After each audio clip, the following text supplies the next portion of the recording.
So how many bad Disney live action remakes can you think of off the top of your head? I know a few.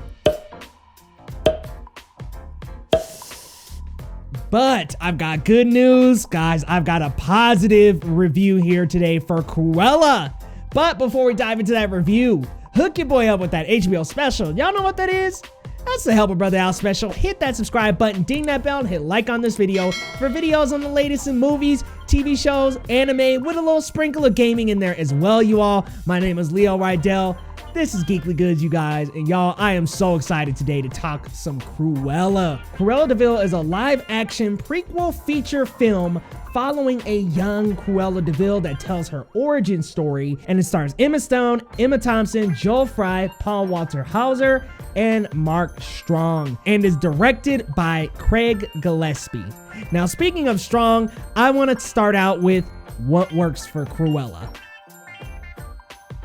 Now, what works, guys? I gotta jump to the first thing that really just jumps out at us in this movie, and that is the wardrobe, you all. The wardrobe and makeup in this movie is absolutely fantastic. I mean, some extravagant outfits that literally seem like they belong right on a runway. So I was very impressed with the elaborate dresses and the materials used for every dress, and just how dashing and daring these designs really were. It did feel like a fashion statement. Like, a lot of these felt like just this over-the-top, really daring fashion statement, and that's what I respect so much about this movie. There are little candid moments where we see different outfits that I didn't expect to see, and so that's such a great quality about this movie, is these different unique outfits made of unique materials and these different intricacies. It's so well executed, man.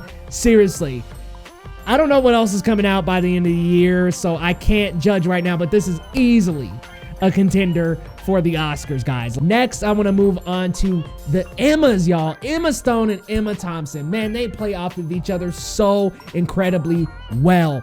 Emma Stone does an amazing job of playing two different characters in one body. You've got these two different personalities that are colliding, and she plays so well in both of them, especially Cruella de Vil. I think she emits this powerful, confident, evil persona that just really translates incredibly well on screen, and I just love the evil aura that she really brings to this kind of cunning and slippery and smart and sly personality that she brings to Cruella de Vil. It is so well executed, and Emma Thompson's character is no easy feat as well. She is a knockout as the Baroness. I think that she is somebody that does not let anyone stand in her way. She oozes this aura of power from beginning to end, and man, I gotta say, guys, the Baroness was a very close second, because y'all, there are a couple moments in this movie where she kind of yanks it away from Emma for me, man, or Emma Stone for me. Emma Thompson just plays such a great villain in this movie and rival to Cruella de Vil. She is cunning, but she is powerful. She literally has people clapping to get attention so that they can pay attention to her. Man, this lady walks through a room and everyone is silent because they want her approval. It is so well acted. Seriously, both of them have incredible line delivery. Both of them steal all the scenes they're in. Just very well acted. And then also an incredible soundtrack. I mean, seriously, this is really incredible pop hits, guys. I mean, gosh, there was Led Zeppelin, there was all kind of funk music in the movie. It was really well used, and it didn't feel out of place, oddly, even though they really switched genres a lot. There was a nice healthy balance of punk rock, some funk in there, maybe a little bit of hip hop here and there. I really enjoyed that. And also the cinematography. There are these intimate and intricate shots in these brilliant wraparounds that would establish the environment almost as if you were in the room watching this happen. And there would be these incredible perspective shots that would move through the scene so fluently just to get to the subject, and it made you feel like you were part of the film. I said this on my Twitter post. This is very personified cinematography in the sense that the camera is us. watching the story and we push in and we see so closely these faces and these expressions and how these characters transition throughout the movie. It is just incredibly executed, you guys. And one of the writers, Tony McNamara, actually wrote the screenplay for The Favorite, so he has worked with Emma Stone, which made me wonder that because, man, her diction and her styling was very similar to her character in The Favorite. So I am so glad to see that there's this collaboration coming back for Cruella. Guys, very well done film, but this wouldn't be a review without the critiques, y'all. So let's get into what doesn't work about Cruella. So unfortunately, there are a couple of things that don't work. No film, in my opinion, is perfect. So let's dive into what doesn't quite work, guys. And the first thing that doesn't really work for me is the conveniences in the writing.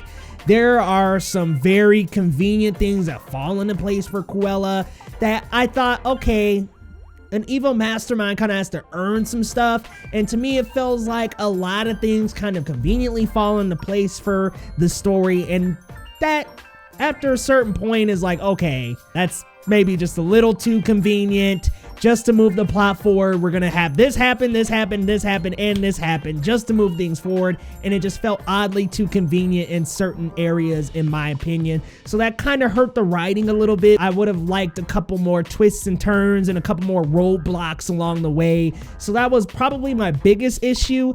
I will say the runtime's a little bit long, but it's not paced too bad. I just do think that maybe in the cutting room floor, there could have been a couple more things added to that cutting room floor just to shorten the movie up a little bit. The pacing was tight, but at the same time, I do think there were a few scenes sprinkled in here and there, transitional scenes that kind of take us from one place to another that could have been cut out. Like, let's be real. There could have been a couple of snippets edited out, but I still really like this movie, you guys. Y'all, if I had to give a rating for Cruella, I would go an 8.5 out of 10. Strong 8.5. Maybe teeter-tottering on that 9, but not quite. I think the conveniences kind of weigh things down a little bit, and it's a bit of a long film. But at the same time, I absolutely love the outfits, love the Emmas, love the soundtrack, love the cinematography. Man, I love Cruella, guys. I think this is a fantastic film. I'm this close to bumping into a 9, guys, but I'm at an 8.5. I'm being conservative here. I'm at an 8.5. But man, I really enjoy Cruella, you all, and I absolutely suggest you guys check this one out. This is coming out at the end of the month on May 28th on both Disney Plus and in theaters simultaneously. So you have some choices here. This time you can either pay a small fee on Disney Plus, which I think it might be the $30 fee, or you can pay to see it in theaters if your theaters near you are open and things are safe and you feel safe and comfortable. I would suggest checking this out in theaters if you have the opportunity, but if not, hey, there is that option on Disney Plus. Y'all, let me know your thoughts down in the comments. Are you looking forward to Cruella? How much though? Give me a rating, 1 to 10. How you feeling? Are you hot? Are you cold? Let me know your thoughts down in the comments, because guys, I was walking into this film thinking that there was no way that this would be great, but wow, I am absolutely stunned. Guys, let me know your thoughts, and if you're new here, hit that big red subscribe button for your boy Leo Rydell. This has been awesome, guys. Thank you so much for tuning into these reviews, and seriously, a big shout out to Disney for sending this to me early. And guys, we will see you next time on Geekly Goods.